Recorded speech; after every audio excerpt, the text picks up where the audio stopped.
Olá, sejam bem-vindos a mais um episódio do podcast Future Proof Talks. Iniciamos aqui uma nova temporada do podcast, num formato diferente e também num ambiente diferente. Para esta nova fase, juntam-se a mim o Henrique Amaral Dias e o José Carlos Tomás. Prometemos opiniões fundamentadas e expectativas quanto ao futuro da economia, dos mercados financeiros e de filosofia de vida. Certo? Se o dizes. No episódio de hoje vamos abordar 3 temas. Por um lado, a crise bancária, disputada por falências de bancos norte-americanos, nomeadamente o Silicon Valley Bank, e pela mega operação de fim de semana que pôs fim ao Credit Suisse. Também sobre as taxas de juro, perspectivas para a sua evolução no contexto de inflação elevada, crise bancária e abrandamento económico, e o regresso em força dos produtos garantidos. E estas, claro, garantidos convém ser visto com aspas, porque depende naturalmente do emitente. Neste caso temos o exemplo do depósito a prazo e dos certificados de aforro. Fiquem connosco e vamos desenvolver os temas já de seguida.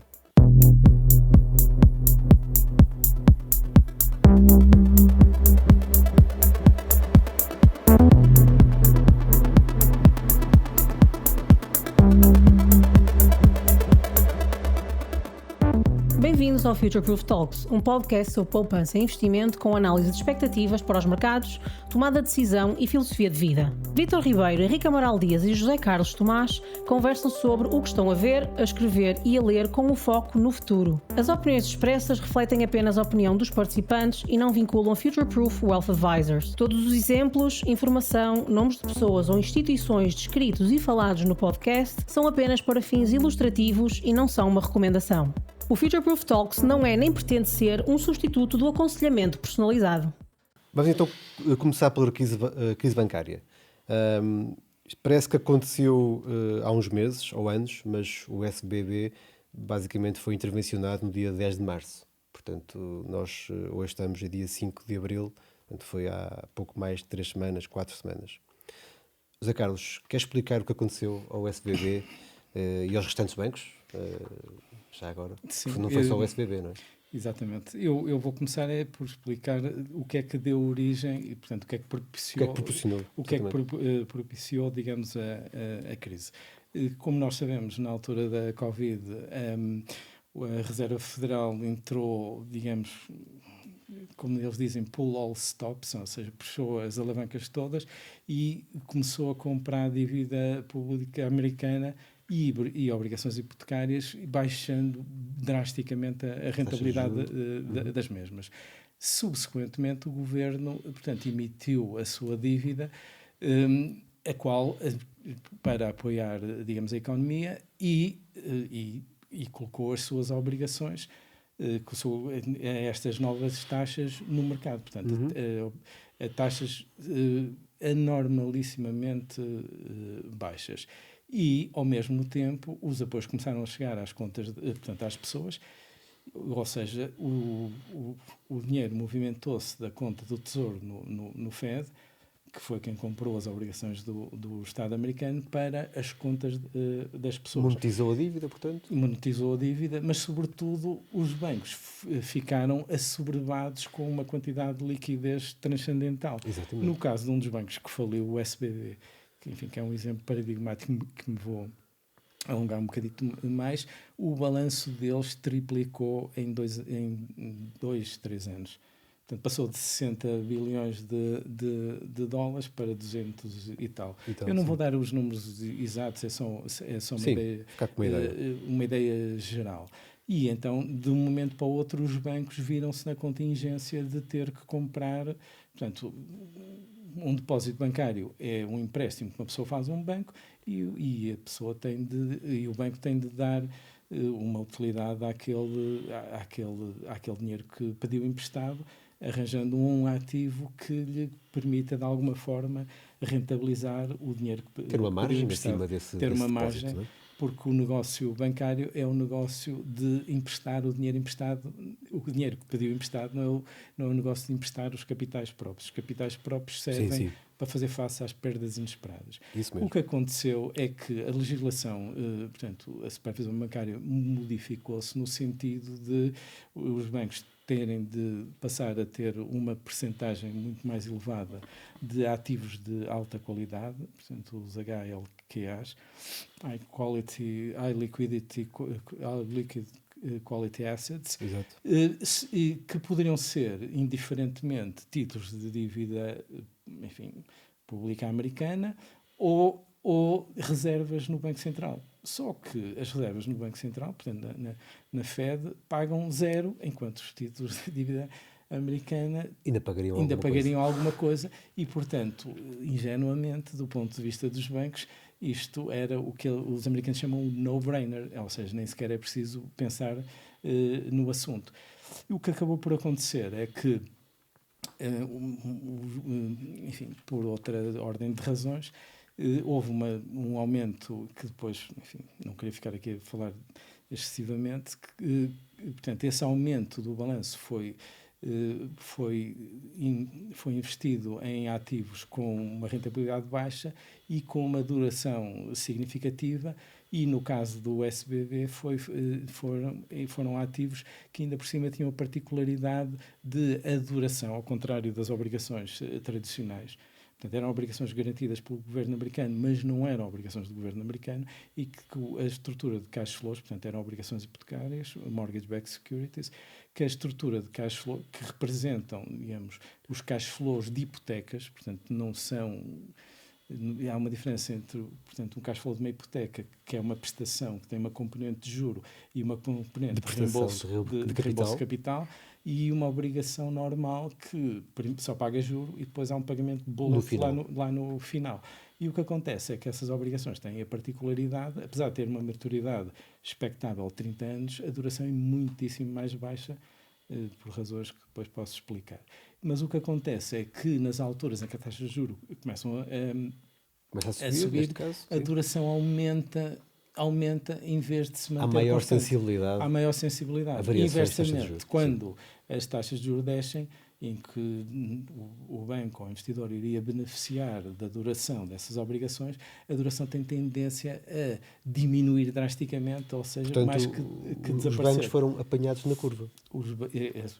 Literalmente. Os bancos foram apanhados na curva nesse tipo de investimentos, muito embora no caso, portanto, já há, digamos, um testemunho de presidente da Federal Insurance Deposit Corporation, portanto, que é quem garante, que é o fundo de garantia lá do sítio, o fundo de garantia lá do sítio, que faz uma análise das duas falências que teve, enfim, de gerir, não é? As duas reestruturações bancárias, resoluções bancárias, do Silicon Valley e do Signature Bank,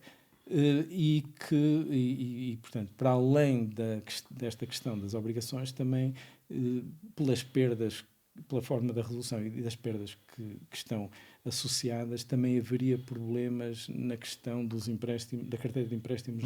O perfil de risco não seria. O perfil de risco, exatamente. Como vocês sabem, o Silicon Valley era um banco que tinha muito investimento, portanto, tinha um grande envolvimento com startups. Com startups, sim. Com elevado risco, como é óbvio, de serem rentáveis. Mas há também aqui uma ligação, que se foi sabendo, houve uma ligação clara entre a performance de resultados do banco e a remuneração dos administradores. Não é? Porque tentaram que o rácio de capital próprio, portanto, digamos que o indicador preferencial para dar bónus aos administradores era o ROE, o Return on Equity, e portanto para subir esse Return on Equity, claro, tiveram que investir esse dinheiro que vinha dos depositantes em obrigações de longo prazo, com taxas de juros mais elevadas, portanto, para tentarem multiplicar o tal dinheiro. Mas o problema é que, aí está, como tu disseste bem, foram apanhados na curva, porque com a subida da taxa de juros, digamos, o valor dessas obrigações caíram muitíssimo. Henrique, achas que, fruto disso, e fruto daquilo que estavas a dizer até do perfil de risco das empresas, achas que um dos motores do crescimento económico, que é o financiamento, está em causa? Ou seja, pode levar a uma recessão, digamos? Sim, isso é muito difícil de prever. Agora, claro, temos uma política monetária restritiva, contracionista, não é? Completamente. Ou pelo menos tem sido assim. Muito, o registro tem sido esse, não é? de subidas consecutivas E que se mantiveram, das taxas de juros. Sim, e depois destas resoluções que o Zé Carlos estava a referir, ainda assim houve tanto deste lado do Atlântico como do outro. Não é? Por outro lado, os níveis de dívida pública, também como o Zé Carlos já referiu, estou a falar sobretudo dos países ocidentais, não é? Do mundo ocidental, também estão a níveis muito preocupantes. Sobretudo os Estados Unidos estão com uma dívida pública recorde. Não é? Sim. E, portanto, a política orçamental também tem um limite, não é, ao seu expansionismo. Não é? Portanto, não se avizinha fácil, não é, uma política contracíclica expansionista para refriar, não é? É precisamente este contracionismo ou este arrefecimento da economia. Não é? Sim. Portanto, há algumas restrições que estão bastante à vista de qualquer economista, e não só, relativamente ao crescimento económico. Como é que isto se vai resolver, este puzzle? Pois não sabemos muito bem, mas provavelmente desembocará numa fase, pelo menos, de estagnação. Da atividade económica. Porque a questão que eu vejo aqui é que as empresas vão ter menos acesso a financiamento. Não, isso que eu ia referir também é o rácio de transformação, claramente já diminuiu. Não é? Provavelmente vai diminuir mais. Aliás, isso também tem refriado agora aos ímpetos dos bancos centrais de voltar a aumentar em montantes tão elevados as taxas de juros. Não é? Ou pelo menos assim se especula. Sim. E depois há a questão que essas empresas, especialmente as startups, que são mais vulneráveis a capital e a necessidades de capital, consomem muito capital, podem estar, digamos, aliás, foi um dos receios principais com a falência do SBB, como é que aquelas empresas iriam continuar vivas, não é? Portanto, mas é uma situação que certamente teremos desenvolvimentos, mas eu penso que poderemos ter aqui, a crise bancária poderá elevar o risco de recessão.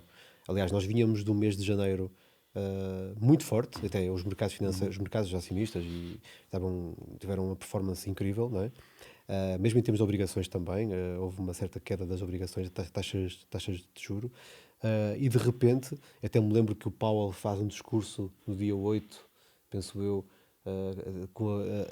digamos, a dizer que vai manter a política muito restritiva, vai continuar a subir juros, o que for necessário, e de repente, passado uma semana, o discurso quase que muda, porque, entretanto, há esta situação. Ao First National, ao Signature, ao SFB, e depois ao Credit Suisse, o Deutsche Bank. Há uma série de situações. Ou seja, eu acho que esta crise bancária certamente não ficará por aqui. Não, mas deixa-me dizer aqui, eu acho que a explicação é bastante prosaica para os nossos ouvintes. Basicamente, os bancos têm credores que são os depositantes. Não é? Nós podemos exigir o nosso dinheiro a qualquer momento, se estiver à ordem, e um depósito a prazo, até eventualmente mobilizá-lo antes do seu termo e retirá-lo do banco. Portanto, muitas pessoas, ou a maioria das pessoas não percebe isto, mas quando nós depositamos dinheiro num banco, nós temos um crédito sobre o banco. Isso. E existe um problema estrutural na atividade bancária que é este. Os bancos aplicam fundos que têm um nível de exigibilidade elevado, não é, em ativos que são ilíquidos, ou seja, que não são facilmente realizáveis.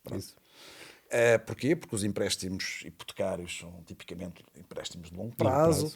Mesmo outro tipo de empréstimos às empresas e mesmo alguns créditos ao consumo também são de médio e longo prazo. Sim. E, portanto, quando há, juntamente com isto, uma aplicação de um excesso de liquidez em ativos que se desvalorizam por via do aumento das taxas de juros, que é inevitável, e, portanto, com perdas do lado do ativo, as aplicações financeiras que os bancos fazem. Quando não há possibilidade de realização imediata dos ativos ligados à concessão de crédito. E, simultaneamente, há uma competição que não é nova na história económica, pelo menos desde a Segunda Guerra Mundial, já ocorreu por diversas vezes, há uma competição entre os bancos, entre as entidades financeiras, pela captação de depósitos. Porque este problema é um problema transversal a toda a banca. Está bem que o SFB, e como o José Carlos muito bem disse, estava particularmente exposto a empresas que tinham um elevado nível de risco. E bem, na minha opinião, é preciso bancos que apoiem esse tipo de atividades, que estão especializados inclusivamente. Não, estou a dizer que estão mais especializados, mais vocacionados para esse tipo de empréstimos, que têm um risco mais elevado. E era o caso do SFB. Mas o problema é transversal a toda a banca, quer dizer, julgo que não há dúvidas sobre isso. E esse mismatching entre exigibilidade e liquidez, e simultaneamente agravado com a subida das taxas de juros e com a desvalorização das aplicações financeiras que os bancos fizeram, é um problema que vai continuar a subsistir. Como é que ele vai ser resolvido pela Fed? No outro dia, ou pelo Banco Central Europeu, no outro dia tu apontavas alguns caminhos, estávamos em conversa de café, não sei se queres elaborar um pouco sobre isso também. Questão, não é? A questão da resolução desse problema poderá ser termos, por exemplo, taxas de juros atingido o seu pico, não é? Portanto, no fundo, aquilo que podemos dizer que já é uma expectativa, e os investidores já andam muito atrás disso, não é? Tentar adivinhar qual é que será o pico das taxas de juros. Tem sido quase que o humor dos investidores tem sido esse, não é? Tentar adivinhar o que é que vai acontecer a curto prazo. Mas uma coisa que eu queria referir e que acho que é importante é que logo a seguir à intervenção ou à insolvência, digamos, do SBB, a Apollo Capital Management lançou um gráfico, um indicador que eu achei muito interessante. Não sei se terá sido tanto assim, mas, ou seja, sem as taxas de juros sem terem sido alteradas, sem nenhuma intervenção dos bancos centrais para subir juros, a própria taxa de juros implícita subiu. Certo. 1,5 pontos. Porquê? Porque as condições ficaram mais apertadas. Digamos, o acesso a capital fica mais apertado. Os próprios bancos vão retrair-se muito mais de fazer empréstimos a empresas, a novos negócios, a empréstimos de habitação. Aliás, há uma notícia recente de que os empréstimos de habitação só são feitos para rendimentos acima de 2.400 euros. 2.400 euros Isso tem a líquidos, ver, digamos, com os critérios do Banco de Portugal, para a taxa de esforço. E nos tempos em que, portanto, nós tínhamos taxas de juros Euribors negativas, digamos, com o spread, enfim, tipo de 1%, estaríamos a falar de TANs de 0,5%. Agora, com a Euribor, que vai, enfim, para valores de 13,5%, com mais 1%, estamos a falar de 4,5%. Sim, é isso. Nem bem preciso de critério nenhum para perceber que uma prestação com que vai 3,5%. Mas eu queria voltar a esse tema mais tarde. De dinheiro que é possível pedir é muito menor. É isso, mas eu, de qualquer maneira, eu deixo aqui uma espécie de alerta que é isto. Ainda muita tinta se vai escrever sobre esta história dos bancos. Porque, muitas vezes, aquilo que também nós estávamos aqui a tentar, de alguma forma, esquematizar, a realidade é muito mais rica do que isso. Porque se nós imaginarmos que alguns depositantes muito importantes do SFB também estavam ligados às próprias startups. E estavam ligados também ao capital do próprio banco, direto ou indiretamente. Claro. Todo o plot, não é? Todo o enredo se adensa, não é? Claro. E muitas vezes ser acionista de um banco não é tanta rentabilidade que o banco traz, é as possibilidades de engenharia financeira que ele importa, não é? Exatamente. Sim, mas isso o Zé Carlos também poderá falar muito mais. Sim. Dada a sua experiência de banca, ser incomensuravelmente maior que a minha. Não é? Eu não sou adepto das teorias da conspiração, não é? Mas, digamos, nos Estados Unidos há 4.000 bancos, porque houve sempre, digamos, uma percepção que os bancos não podem crescer muito, porque senão têm um poder enorme e tal e coisa, e houve sempre esta predileção por bancos regionais pequenos, e portanto eles têm um monte de bancos e nós nem nos apercebemos, mas uma resolução bancária nos Estados Unidos é a coisa mais normal desta vida. Entre 2008 e 2012 foram resolvidos 422 bancos. Portanto, não se deu por isso, não é? Certo. Não se deu por isso.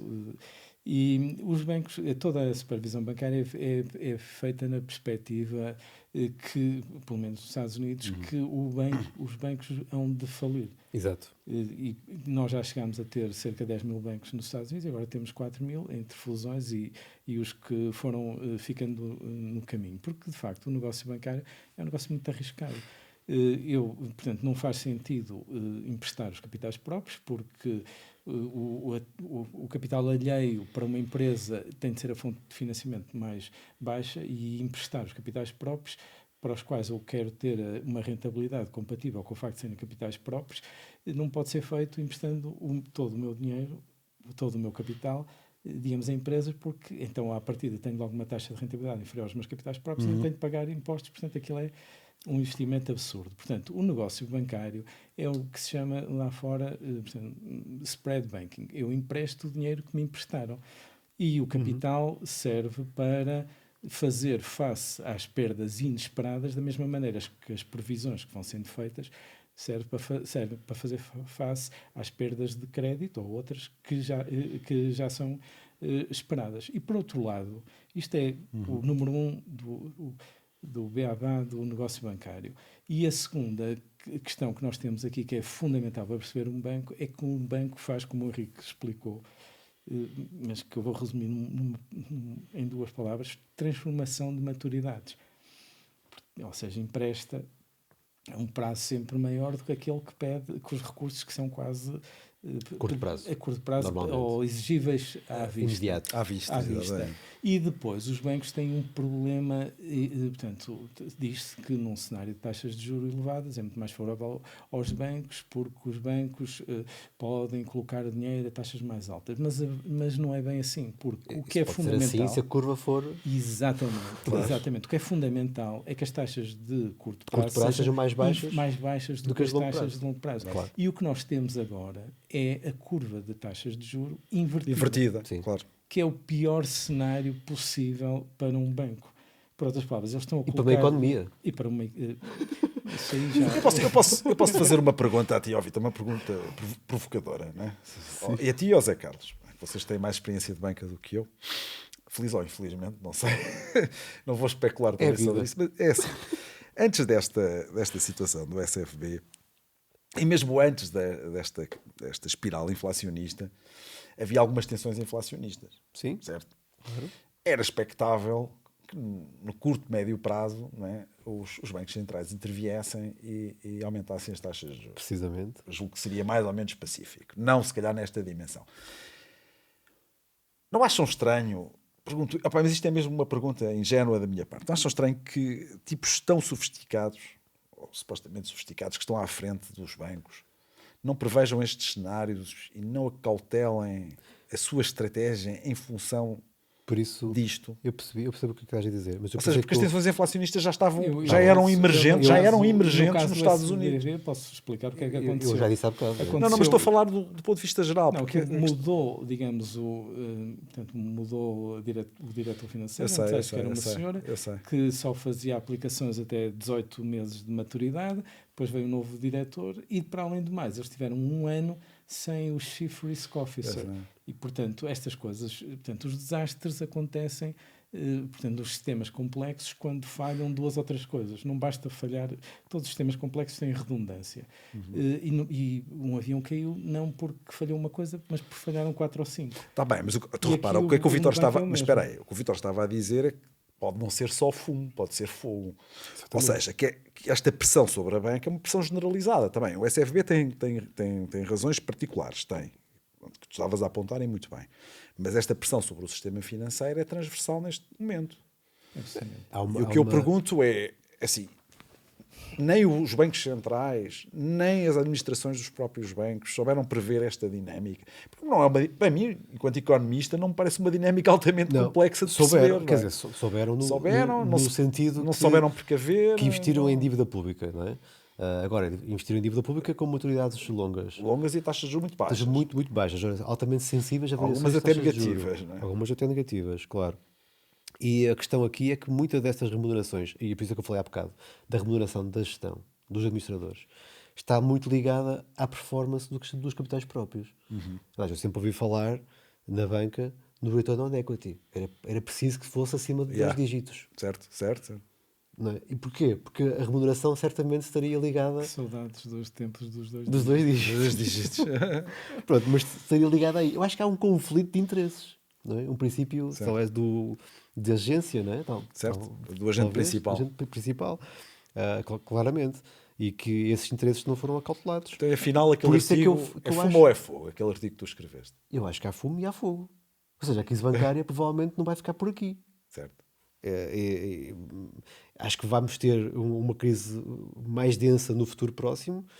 Isto se continuar a subir as taxas de juros, que a certo ponto os mercados dizem que os analistas e os próprios mercados, a expectativa é que as taxas de juros atinjam o pico ainda este ano, lá para outubro, setembro, até um bocadinho antes, até há bocado dizias que a Euribor 12 meses poderia ser os 12 meses já terão atingido o pico. Terão atingido o pico, em termos, mais que não seja, porque até eu fui à CNN dizer que dificilmente passaremos 3,5% na Europa. Não, mas já está acima disso, não é? Não está acima disso. Em termos de médios, não. Em termos médios, não.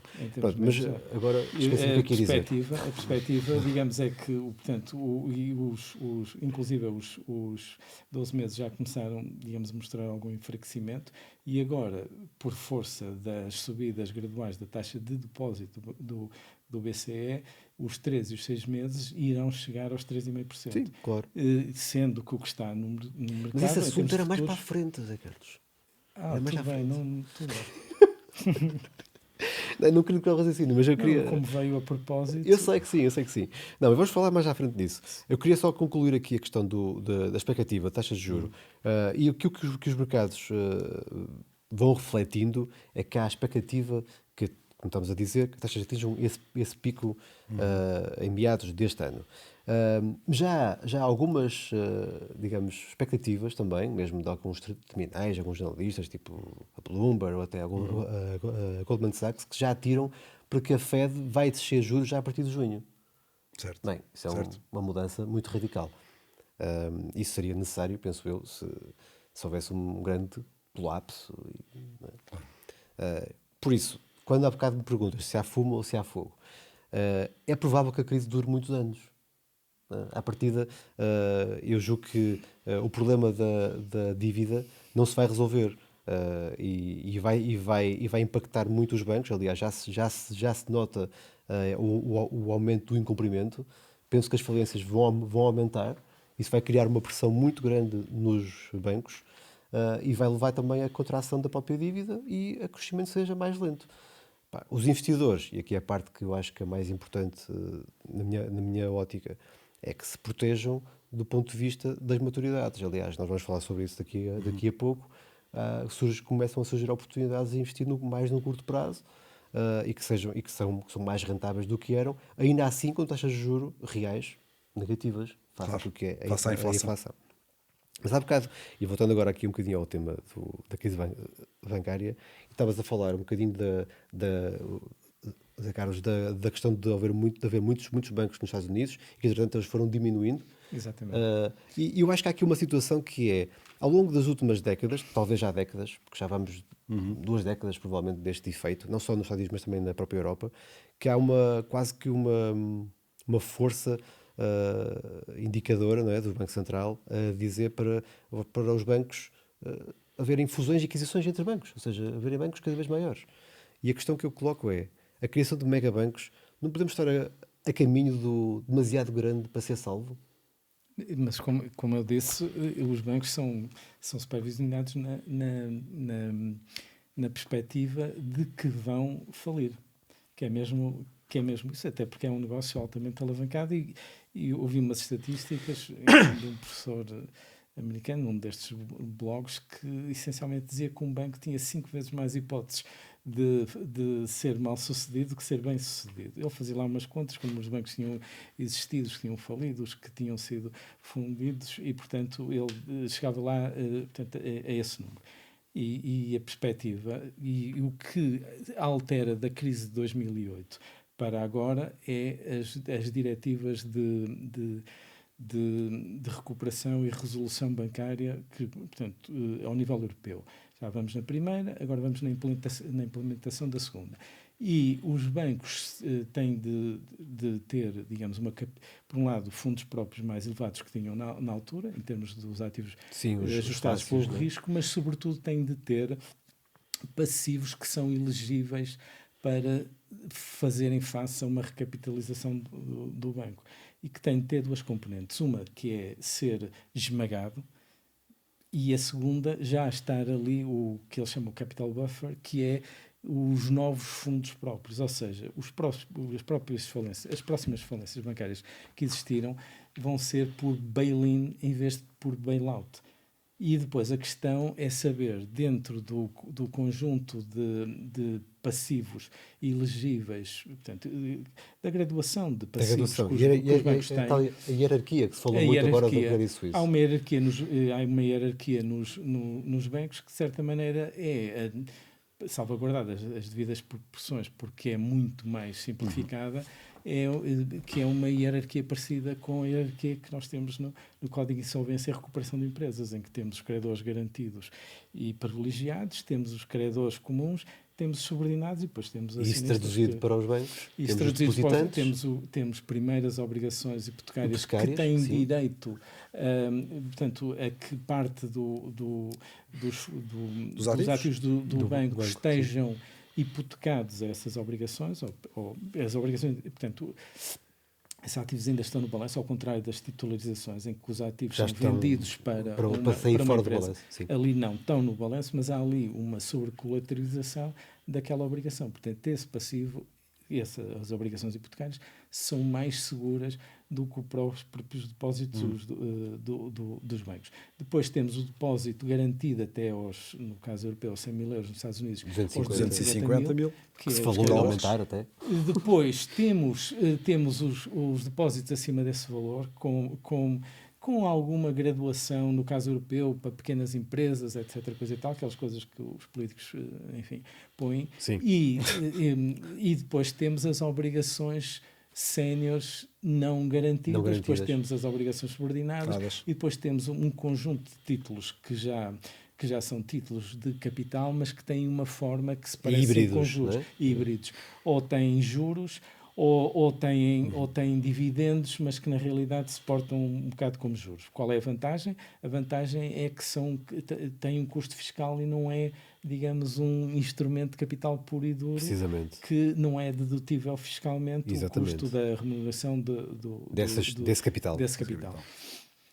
E aí falamos das tais COCOs, né? do AT1. É uma das partes que é o Additional Tier 1, portanto, o capital que está mais à frente no sentido de ser prejudicado é primeiro o capital acionista, o chamado Tier 1, e depois o AT1, que é o ficou famoso, que é o Additional Tier 1 e que ficou famoso. Agora com o Credit Suisse foi invertida a ordem, ou parcialmente invertida. Foi parcialmente invertida a ordem, para grande espanto. Mas na realidade havia 3 tipos de obrigações. Portanto, nessa natureza havia 3 tipos nos Additional Tier 1 havia 3 tipos. Os que era possível fazer um write-off temporário, ou seja, agora preciso do capital, isto vai diminuir o valor, mas à medida poderá ser recuperado.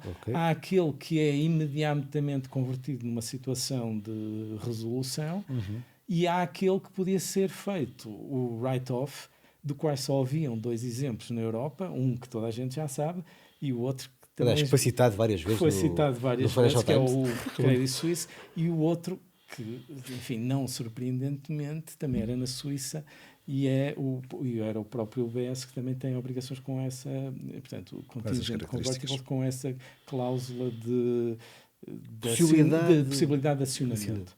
Sim. Possibilidade de acionamento. Mas isto voltamos então, e só para concluir este tema, à situação dos too big to be saved, né? Dos demasiado grande para ser salvos, ou seja, que tu disseste e bem que os bancos são feitos para falhar, provavelmente, são concentrados para falhar. Dizer que o sistema bancário português tem ativos de 440 bilhões de euros e o PIB português são 200 e qualquer coisa. Sim.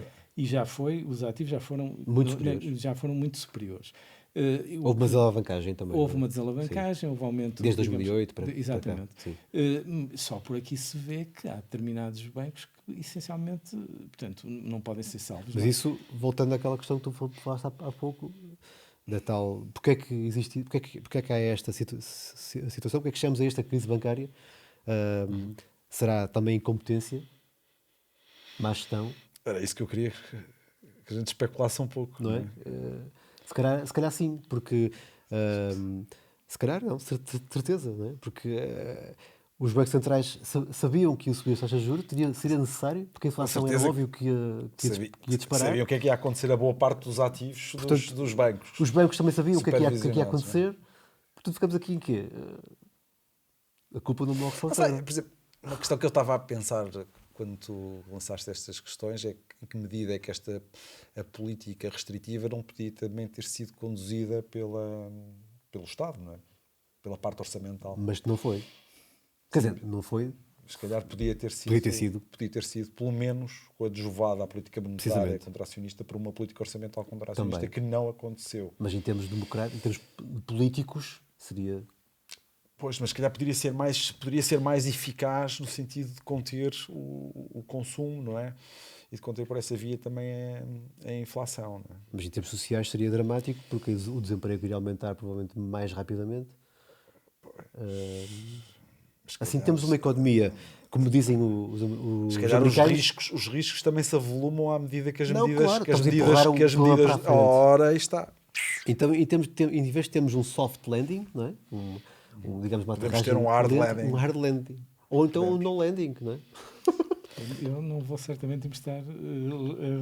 É landing, não é landing. Sim. Eu não vou emprestar landing. Certo.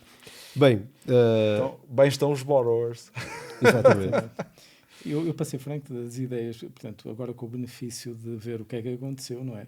Porque o que nós vimos, e nós já falámos isto inclusivamente num podcast em que vocês me convidaram, em que me convidavam mais esporadicamente, que era o puzzle da inflação. E da dívida.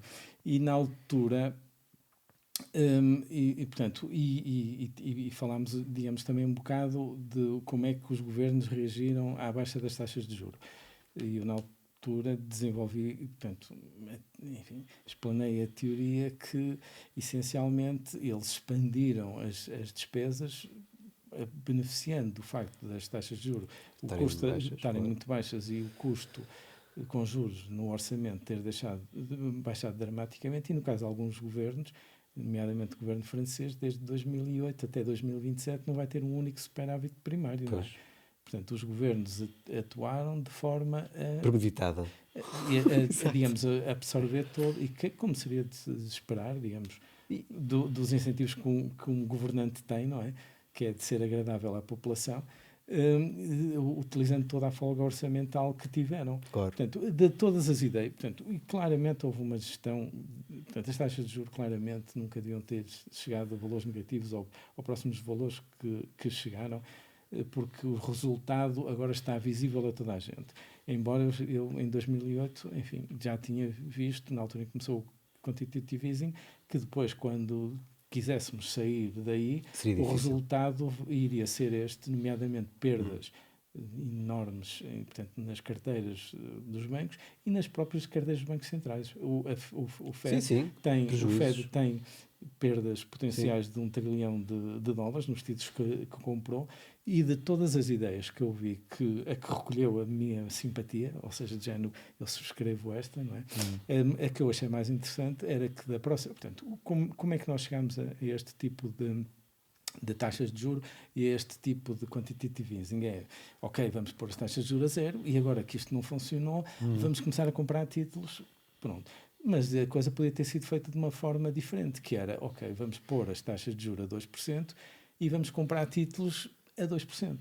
E certamente se teria evitado esta oscilação brutal no preço dos títulos de dívida, portanto, da taxa fixa, com todos os problemas que daí decorreram. E, portanto, aliás, sim, para o futuro, se voltarmos outra vez a uma situação de quantitative easing, eu estou à espera que ela seja feita não a zero, não a taxas negativas, como, enfim, foi feito na Europa, mas, digamos, a 2%, 3%, ou que seja, para evitar precisamente este tipo de resultado final. Sim, porque aquilo que temos assistido é um aumento incrível da volatilidade das taxas de juros.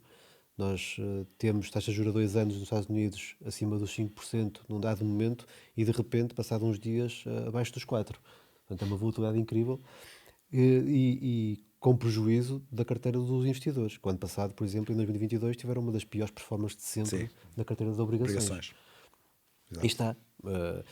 E seguindo outra vez a mesma lógica do fumo a fogo. Ou seja, é provável que as questões não fiquem por aqui. Porque o dilema que vamos agora, que temos pela frente, entrando agora no tema da taxa de juros de forma mais vincada, é o dilema dos bancos centrais. Vão continuar a subir taxas de juros e a destruir a própria economia, não é? Porque é preciso destruir a economia para que a inflação fique controlada. aumentando o desemprego? Eu vou cometer a imodéstia de me citar a mim próprio, como eu costumo dizer. Exatamente, naquele podcast, e fazendo um bocadinho de publicidade ao mesmo, eu na altura chamei a atenção para os estudos do Larry Summers, que dizia claramente que uma inflação acima de determinado valor poderia ser debelada com uma taxa de desemprego acima de 10% se fosse num ano, se fosse em 2 anos era com uma taxa acima de 7,5%. Para ser franco, nós vamos para o próximo de 7%. Sim. Já agora é a minha previsão. E se fossem 3 anos ou 5 anos, portanto, podíamos ter valores muitíssimo mais baixos. Portanto, faz parte. Há, digamos, 2 tipos de contratos que não podem ser quebrados, que não podem ser reescritos, que é a taxa de juros, não é? Portanto, tenho um contrato de dívida, contratei aquela taxa, aquilo eu tenho de pagar o juro, e o outro são os contratos de trabalho. A única maneira de cortar o custo de alguns é de cortar o custo global do trabalho numa economia, não é? Uma vez que a maior parte dos salários são fixos, não é? Não tem uma componente variável suficientemente grande para absorver flutuações da geração de valor acrescentado na economia. A única maneira, por muito que isto nos custe dizer, é que, e isso é dramático para as pessoas envolvidas, que algumas percam o emprego que têm, que já aconteceu, por exemplo, nas empresas de tecnologia nos Estados Unidos, que tinham salários verdadeiramente interessantíssimos, não é? E que depois as pessoas voltem a reempregar-se a salários diferentes. Certo. Mais baixos, provavelmente. Mas era isso que sim, mas aí está. Essa questão das taxas de juros traz problemas nas empresas que necessitam de mais capital, que se financiam mais caro e, portanto, não têm a rentabilidade tão rapidamente. E lembramos logo daqueles rácios price to earnings, não é? De mais de 100, 200, até em alguns casos. Que é, no fundo, de forma muito simplista, seria necessário um período de 100 ou 200 anos para recuperar o capital investido. Como é óbvio, a expectativa é que os resultados das empresas fossem superiores rapidamente. Sim, a Tesla chegou a ter 600 e tal. Mais até. Portanto, são consequências da política de taxas baixas, provavelmente. Mas para ter 1.600 é porque tinha resultados positivos, não é? Tinha. Porque, regra geral, uma empresa que tenha um PER negativo é porque os resultados mas tem um PER negativo. Já agora um PER é um Price Earnings Ratio, é basicamente a cotação da ação, ou seja, o valor da ação da empresa relativamente aos resultados líquidos por ação. Sim, é isso. Revoltando aqui à parte dos bancos centrais, e eles são uma espécie de guardiões do sistema, como eu disse nesse artigo, mas não são, porque cometem muitos erros, não é? Estamos nas mãos de pessoas que não foram eleitas. Não é? São pessoas, não é? Exato. Eu penso que as suas ações, apesar de tudo, hoje são mais escrutináveis do que foram há muitas décadas atrás. Sim, não é? Claramente. Agora, eu tenho uma visão muito parecida com a tua, não é? Quer dizer, e com a do Milton Friedman, é que às vezes causam mais turbulência do que propriamente estabilizam a economia, não é?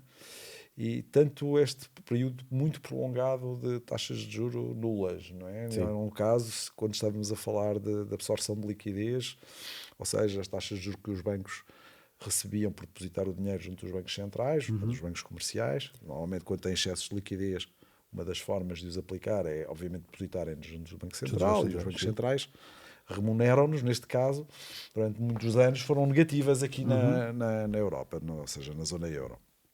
Menos 0,5. Exatamente. Portanto, isto tinha que terminar, não é?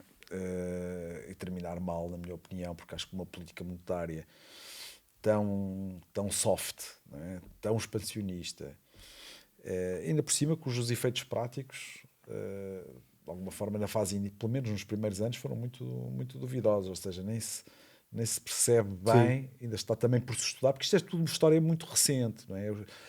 Tem que haver muita investigação sobre isto, ainda muita tinta vai correr sobre esta questão, não é? E vou chegar às conclusões que estavas a dizer, não é? E agora, de repente, não é? Isto parece uma coisa bipolar, não é? De repente temos aqui os falcões a subir consecutivamente as taxas de juros. Bipolar, é mesmo isso. Porque, de facto, agora, é assim, Então, vamos ver aquilo que aconteceu no início da década de 80 nos Estados Unidos e não só, não é, com o Volcker, não é, em que subiram drasticamente as taxas de juros para conter a inflação. E esse problema foi resolvido, efetivamente, por via da política monetária. Mas criou duas crises certo, mas é isso que eu ia dizer. Criou, de facto, duas crises muito, muito graves, com custos para a economia real, não é? Para aquilo que a gente chama para a Main Street, terríveis, e com o empobrecimento de muitos milhões de pessoas nos Estados Unidos, e não só. Não é? O que nós temos visto é, desde a criação dos bancos centrais, por exemplo, a Fed foi criada em 1913, sim. É isso? Temos visto, se calhar, não sei se é assim ou não, e vocês, em termos históricos, poderão corrigir-me, crises mais violentas em termos financeiros. Portanto, e muito mais rápidas a acontecerem de forma cíclicas, ou seja, muitos altos e baixos, que põem em causa até a própria vida das pessoas. As pessoas, claro que têm memória curta, esquecem-se, não é? Provavelmente já não se lembram da crise de 2008, mas a crise de 2008, por exemplo, foi muito grave. Não é? E prolongou-se por muitos anos. Mas aí está, essas políticas erráticas, que eu acho que são erráticas, do Banco Centrais, a quererem intrometer-se na vida económica e na vida financeira, demasiado, colocam em causa, se calhar, também a própria evolução. Por outro lado, criam oportunidades. Será que é assim? Eu por acaso, nessa questão, eu acho que a atuação dos bancos centrais tem tido tem um ênfase muito grande no ciclo económico. O ciclo económico mexe com a vida das pessoas, as pessoas perdem os empregos, os bancos centrais são muito sensíveis a isso. E importam-se muito menos com o ciclo financeiro, que é um ciclo mais longo, que passa por diversos ciclos económicos e que corresponde a uma acumulação de dívida que vai ocorrendo. E a crise de dívida vai ser mais tarde. Vai ser mais tarde. E se nós olharmos por exemplo, até mesmo para Portugal, eu já vi esse gráfico de Portugal, mas vi nos Estados Unidos temos, digamos, um prazo muito mais longo. E nós vemos, digamos, uma grande acumulação que desemboca na grande depressão, a acumulação de endividamento das empresas, dos particulares, que desemboca, e do Estado, que desemboca na grande depressão. Depois portanto, e uma desalavancagem enorme da economia, sobretudo a seguir à Segunda Guerra Mundial. Exatamente. E depois, a partir dos anos 80, com a baixa das taxas de juros, volta a haver um realavancamento enorme das economias, que tem o seu pico em 2008. Isso. E nós estamos em desalavancagem, inclusive a Portugal, que é uma coisa verdadeiramente extraordinária. Portanto, estamos menos endividados que estávamos em 2008, apesar de haver mais dívida, mas com ela é medida em face do rendimento do país, ou dos diversos setores económicos, o Estado, as empresas e os particulares, temos menos dívida, apesar de, em termos nominais, há mais dívida. A instabilidade decorre, as fragilidades, enfim, e como estavas a dizer, e muito bem, Vítor, a instabilidade decorre do facto de agora haver muita mais dívida, e qualquer pequeno aumento das taxas de juro tem um impacto tremendo. Sim. Basta dizer o seguinte: os Estados Unidos tinham 30% de dívida pública em percentagem de PIB em 1980. Portanto, eu, para tirar 3% enfim, para onerar o Estado em 3% do PIB, tinha de subir as taxas de 10%. Atualmente, os Estados Unidos têm uma dívida pública bruta, líquida não é bem assim, mas bruta, de 130% do PIB, não é? Pois. E basicamente eu consigo, com uma subida de 1, poucos por cento, ter o mesmo impacto. Claro. Daí que uma pessoa não perceba porquê, mas a explicação é esta, que pequenas oscilações provocam o mesmo resultado ou resultados muitíssimo mais significativos. Como é que isto se vai resolver? Eu também tenho uma ideia, mas aí ficaria aqui o tempo todo a falar e, portanto, agora é vossa Vamos deixar para outro podcast. O Friedrich von Hayek tinha uma expressão, tinha uma frase que dizia que a inflação, mais ou menos isto, eu não sei de cor, mas seria mais ou menos isto, que a inflação era criada pelos governos e para os governos. se aproveitarem dela. Exatamente. Não é? Acho que o Zé Carlos não pode estar mais de acordo com isso. Nós falámos disso nesse podcast sobre criptomoedas. E no de criptomoedas também falámos de... A inflação é um imposto. Um imposto. É um imposto e agora toda a gente já começa... Já se apercebeu, não é? Já se apercebeu. E para além do mais, e eu digo, para o caso das pessoas que ainda andam distraídas, isto é o custo dos confinamentos. Também, exatamente. Não, isto é o custo. Portanto, as pessoas acham... Se tivessem inventado um processo de nós ficamos em casa sem produzir e aquilo fosse possível, ou melhor, se existisse, já teria sido inventado. E, portanto, a inflação é o custo do confinamento. Bem, e por isso... É evidente que depois... diz. É evidente que depois nós temos esta questão de andar à procura do culpado porque, porque está na natureza dos governos, da política, a tentar apontar o dedo quando as pessoas começam nem que seja o anterior, não é? Nem que seja o anterior. Quando as pessoas começam a olhar e dizem assim, isto correu mal, afinal de quem é a culpa? Só faltava dizer a culpa é do Passos.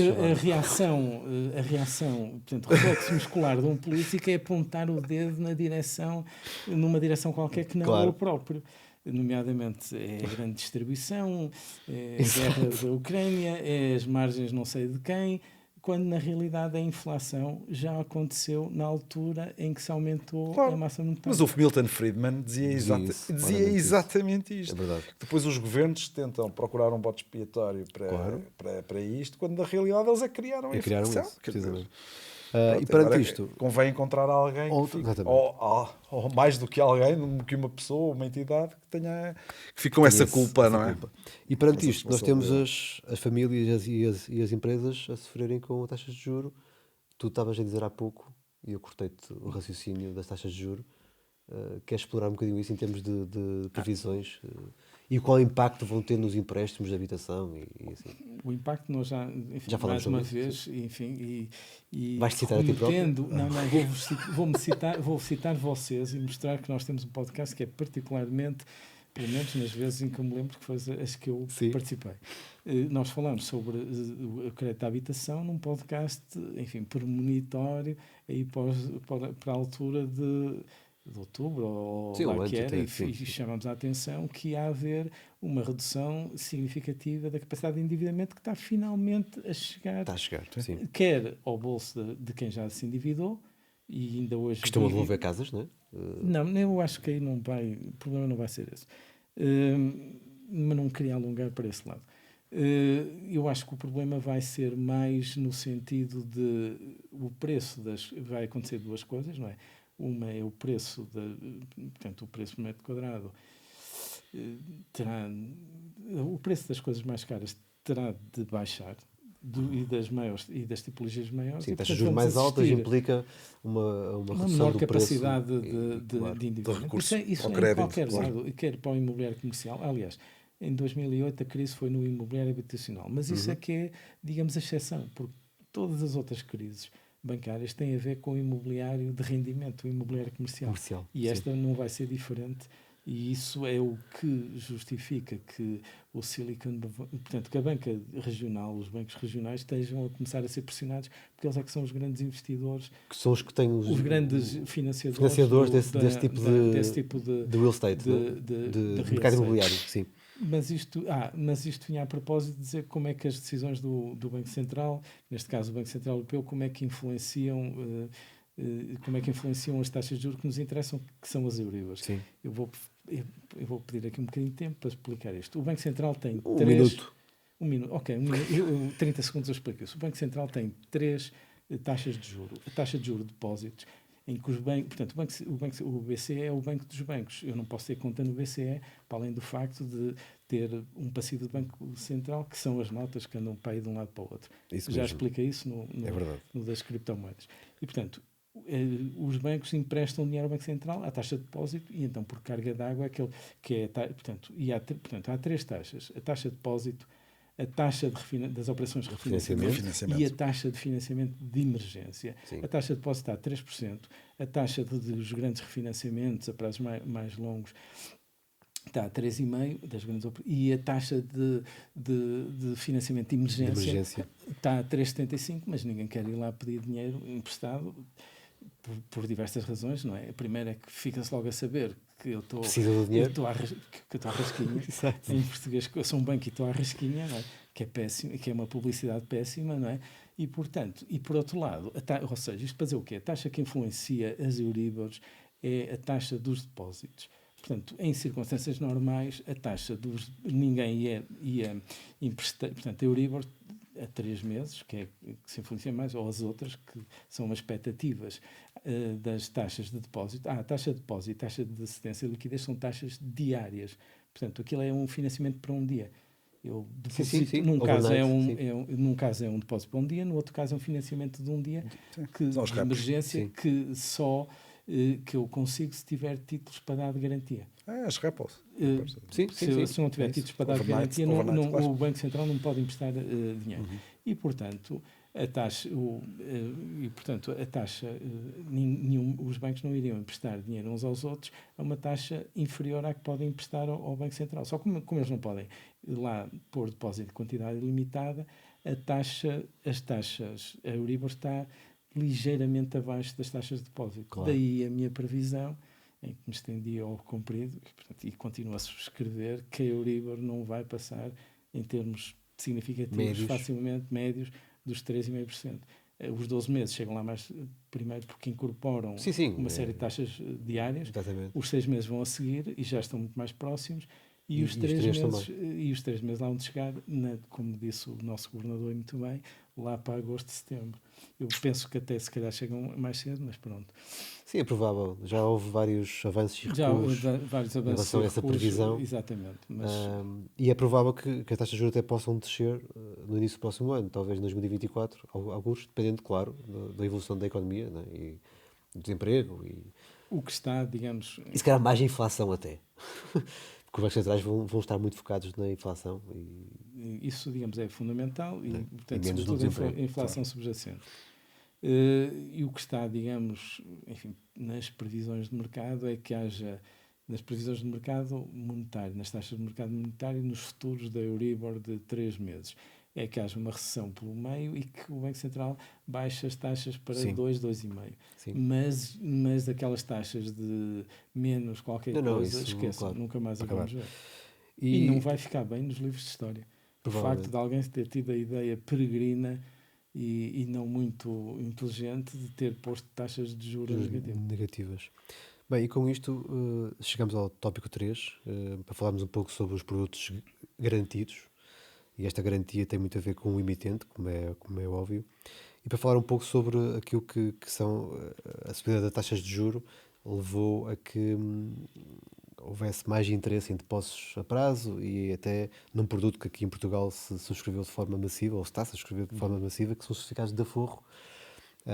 Aliás, os certificados de aforro foram os culpados da subida da dívida pública no mês de março. Não é? Exato. As subscrições foram cerca de 2,6 mil milhões e a dívida pública subiu 3 mil milhões. Eu diria que o culpado da subida da dívida pública é o Estado gastar mais do que claro que sim. Então somos culpados em termos de... E dirias muito bem. E dirias não. O culpado no mês de março talvez tenham sido os certificados de aforro. Mas pronto, isto é para dizer o quê? Que os produtos garantidos são produtos que estiveram fora da órbita dos investidores durante muitos anos, porque não havia taxa de juros, não é? E garantidos, convém por aqui umas aspas, bem aspas, porque garantidos pelo emitente, não é? Ou seja, se nós formos fazer um depósito a prazo, como já soubemos, já tivemos pelo devedor. O emitente pelo devedor, exatamente. Sabemos que se o Estado não cumprir com os seus compromissos, podemos não ter o nosso investimento de volta. Bem, e isto tem muito a ver com aquilo que estava em termos de investimento. Nós tínhamos em janeiro cerca de 190 mil milhões de euros em depósitos, ou seja, depósitos à ordem e a prazo, e cerca de metade à ordem e metade a prazo, e com taxas médias de remuneração de 0,11%.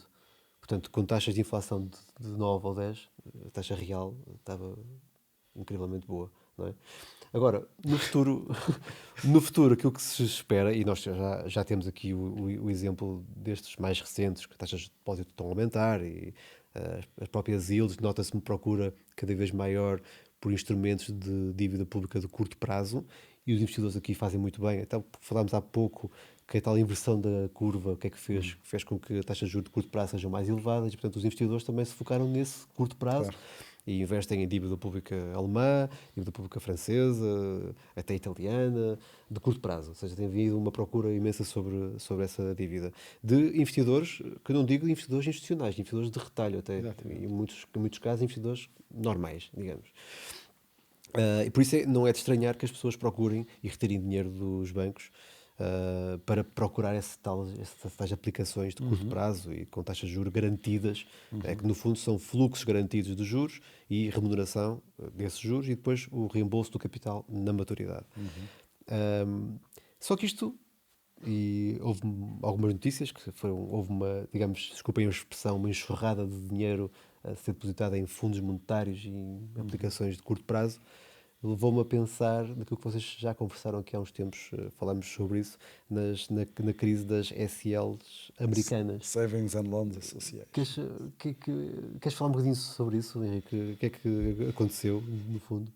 Isto é uma longa história, mas basicamente com o Roosevelt há uma coisa que chama-se o Glass-Steagall Act, que tenta pôr ordem na desordem ou na desregulamentação financeira, que em boa medida também deu origem à Grande Depressão. Pronto. Em meados da década de 70, portanto, dando aqui um salto quântico no tempo de 40 anos, né? E com o presidente Jimmy Carter começa a haver alguma desregulamentação, e curiosamente, com o Supremo Tribunal de Justiça dos Estados Unidos, Exato. que emite um acórdão que permite que as taxas de juros que os bancos cobrassem não correspondessem ao estado de origem do devedor, mas ao estado de sede do banco, ou seja, daquele que empresta. E isso fez com que as taxas de juros subissem consideravelmente.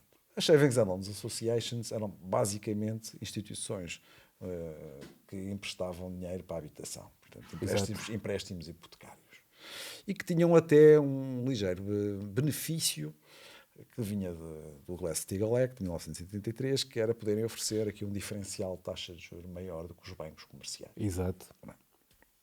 O que é que acontece na década de 70? O que acontece na década de 70 é que a inflação entra em espiral, portanto fica fora de controle, e mais uma vez, aquilo que o Zé Carlos referiu, há um mismatch entre aquilo que eram as taxas de juros dos empréstimos hipotecários que elas tinham concedido, e as taxas de depósito. E as taxas dos depósitos dos seus depositantes. Começaram a concorrer com os bancos comerciais, as taxas dos depósitos à ordem, depósitos a prazo, etc., todas elas subiram consideravelmente, o que fez com que uma série de investidores, né, nelas depositassem o seu dinheiro. Exatamente. Pronto. Acontece que um senhor, que alguns dos nossos ouvintes conhecerão, chamado Ronald Reagan, não é? Exato. Com o Tax Reform Act, acaba com os benefícios associados ao crédito imobiliário. Há uma retirada maciça de depósitos das Savings and Loans Associations, num prejuízo que é avaliado na ordem dos 300 bilhões de dólares, um prejuízo final. E elas passam de 3.200 e tal Savings and Loans Associations para 1.600. Exato. Sendo que, já agora para veres aqui o aumento exponencial dos ativos, na década de 70, em meados da década de 70 do século XX, os ativos já eram à volta dos 170 mil milhões de dólares, e no pico, antes delas desabarem, rondavam quase $1 trilhão, 970 mil milhões de dólares.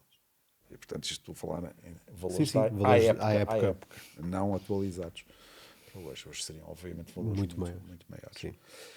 Pronto, isso aliás faz parte de algumas reflexões minhas sobre também, e daqui que o Zé Carlos já fez e que tu também fizeste, onde é que mora aqui a responsabilidade, se calhar, não sei se morará nas Savings and Loans Association, só morará mais uma vez nos governantes e nos bancos centrais, não é? Nos banqueiros centrais. Este paralelismo tinha que ser feito, não é? Porque estamos numa espiral inflacionista, taxa de juros a subir e, portanto... A competição pela rentabilidade é inevitável. Quer dizer, isso faz parte. Mas, não há nenhum ambiente mais desfavorável para a rentabilidade de um banco que uma curva de taxas de juros invertida. Claro. E o que se passa, e por isso é que, portanto, no caso dos bancos americanos, em que tinham, digamos, ativos com durações, portanto, e com refixação da taxa de juros muito mais longa, os problemas foram muito mais graves. Mas no caso de bancos que têm, enfim, que têm ativos que fazem portanto, a refixação da taxa de juro a 3 meses, 6 meses, 12 meses, Exato, não é? sim. Onde, em sistemas bancários, onde a taxa de juro é sobretudo variável, os bancos têm resistência perante uma subida rápida das taxas de juros a remunerarem logo os depósitos, porque senão começam logo a ter... É isso que eu tinha a dizer. Porque é que estão a demorar tanto tempo a subir Mas os depósitos? vão sussurrar. Por a razão que acabámos... Aliás, Portugal até foi dos últimos... os bancos em Portugal foram dos últimos na Europa a subirem taxas de juros. Não, mas acabamos já de explicar Eu sei, porquê, não é? sim, é isso. Mas olha, que de antes, facto, antes da crise da dívida soberana, fomos daqueles que depois tivemos taxas de Sim, juros de depósitos sim. a prazo mais atrativas. Mais atrativas, sim, é verdade. Ainda me lembro de fazer uns depósitos a prazo do Banif a 9%, No Banif. a 6 meses. No Banif, volto a dizer. Havendo bailout eu dos não depositantes, gosto. como tudo indica, Eu estou aqui... os depositantes estão sempre safos, independentemente Eu dos estou- 100 mil eu estou euros ou cheio não. de vontade de contar aqui, digamos, de dizer que há um negócio nos Estados Unidos que não existe cá na Europa, que consiste na arbitragem entre, portanto, como já sabemos, a parcela dos depósitos está acima de 250 mil dólares, não é garantida. Exatamente. E, como já sabemos, os bancos... Especulou-se que poderia vir a ser agora, não é? Já está há sim, algum mas tempo, mas entretanto. Vamos Assumir que não. Vamos assumir que não. E a norma é que não seja. E que não seja, portanto, e que também já vimos que é normalíssimo estes pequenos bancos falirem. Claro. E, portanto, a parcela acima dos 250 mil dólares está em risco. E há um negócio que há um tipo de firmas em que eu chego lá, enfim, com os meus...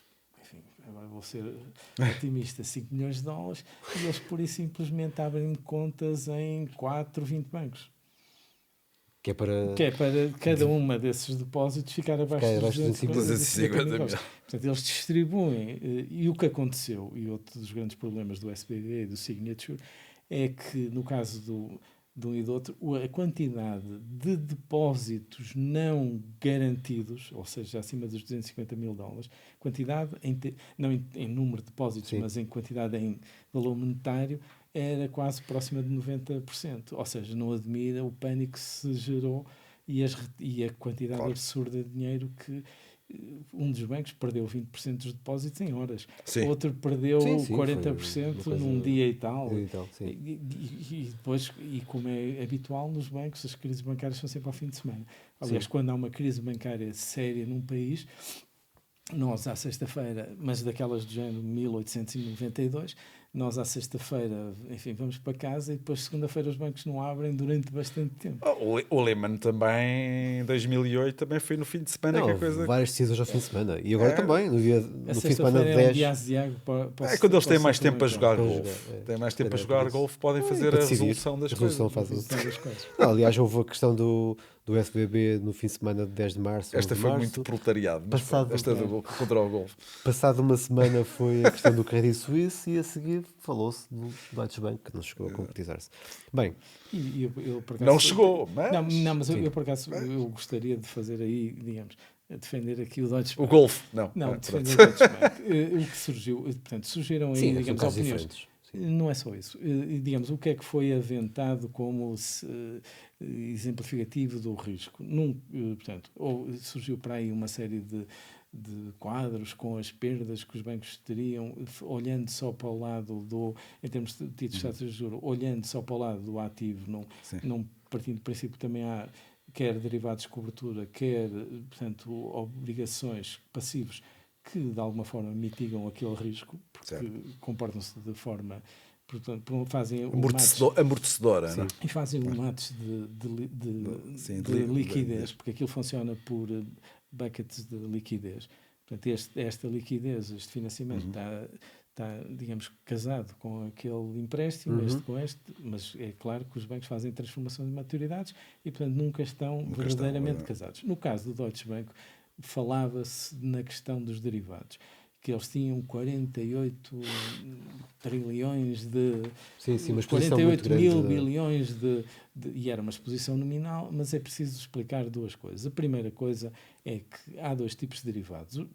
Os primeiros são os cotados, portanto, em bolsa, no mercado regulado, e depois tem uma câmara de compensação que faz as contas das margens todos os dias e muitas vezes intraday, para garantir que há segurança e que há margem, não é? E depois há os contraparte. derivados over the counter que são feitos entre os bancos Sim, os OTCs. Os OTCs, mas que também aquilo não é nenhum faroeste, porque um banco, enfim, normal, e qualquer banco, essencialmente faz um match das posições por contraparte. E na posição não equilibrada, portanto, no risco que eu tenho com aquela contraparte, e que não está garantido, entre aspas, que eu, no fim de contas, estou-lhe a dar crédito, em português corrente, existe um anexo ao contrato que regula esse tipo de atividade de derivados, que é o Credit Support Agreement, ou anexo, e que essencialmente determina exatamente como e de que maneira, em quantidade, e que ativos devem ser transmitidos, passados do outro banco para mim, para aquele contrato ser, para aquela ser honrado. exposição não garantida, porque eu tenho montes de contratos com o outro banco, para a minha exposição não garantida ser zero. E, portanto, aquele número impressionante dos 48 trilhões, na prática, em termos de risco, não tem nada a ver com esse número, e quem mostra aquilo mostra que não percebe, não sabe como é que as coisas funcionam. E para pôrmos água na fervura, não é? Portanto... Eu espero, depois de dizer isto, que o Deutsche Bank não vá à falência. Se quiseres, até cortarmos esta parte. Mas ele não vai à falência, é resolvido. Vai ser resolvido. Se é resolvido, como ir ao psiquiatra, fica bem. Houve tanto tempo para, e isto não tem nada a ver com o conceito de resolução bancária, para o problema ser resolvido e foi adiado. que eu acredito que ele esteja resolvido, e, portanto, ou acautelado. Resolvido no sentido acautelado. Sim, e, portanto, eu sinceramente estou... E para além de mais, a questão é esta. Os bancos estão muito mais seguros em termos dos depósitos. Os depósitos estão muito mais seguros que estavam na crise anterior, mas os acionistas, esses não. Portanto, quem fornece... e bem. Até porque nós já chegamos aqui à conclusão que os bancos têm um tamanho que não podem ser salvos. Inclusive, a nível mundial, um conceito que era os Global Systemic Important Banks, e havia 30. E agora, como vocês já sabem, já só há 29. Pois é. Houve um que foi em Portugal não há nenhum. Em Portugal não há nenhum. Em Espanha só há um, que é o Santander. E assim por aí adiante. Sim. Bem, com esta nota positiva, acho que podemos concluir, né? Que um ambiente menos tenso. E o que vale é que amanhã não é sábado, não é? Portanto, não corremos o risco de ter mais amanhã, quer dizer, quando alguém tiver a ouvir isto, até poderá ser. Sim, no momento em que nós estamos a gravar, pelo menos não é sábado. Não quer dizer que as pessoas não venham ouvir isto ao sábado. Para os investidores, o Vinícius de Moraes, podíamos terminar com aquela música do Vinícius de Moraes, porque hoje é sábado. Exato, é verdade, muito bom. Pronto, mas isso fica para a Liliana. Sou eu que tenho de cantar para ela. Eu também espero, não. Okay. É o Vitor é que é músico, é profissional. Aliás, aqui no estúdio podemos ir passar para o outro lado. Exatamente. Para terminar, e para que os investidores fiquem mais protegidos, não se esqueçam de diversificar sempre, não é? Mesmo que as taxas de juros estejam mais apetitosas para nos concentrarmos em depósitos ou em certificados, a diversificação é a regra base elementar. E a diversificação implica várias coisas, não é? De vários ativos, classes de ativos, e também de riscos, porque estamos numa sucessão de eventos macrosistémicos, naturais, geoestratégicos, a questão da China e dos Estados Unidos, havemos de abordar isso no futuro, que põe em causa o futuro da economia e o futuro, se calhar, até da democracia, como nós a conhecemos, até da globalização.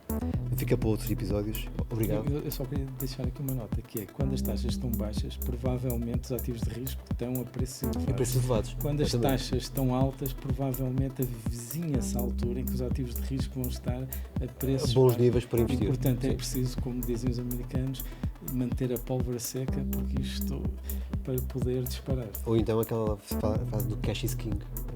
Exatamente, cash is king. Obrigado, Henrique, José Carlos. Até a próxima.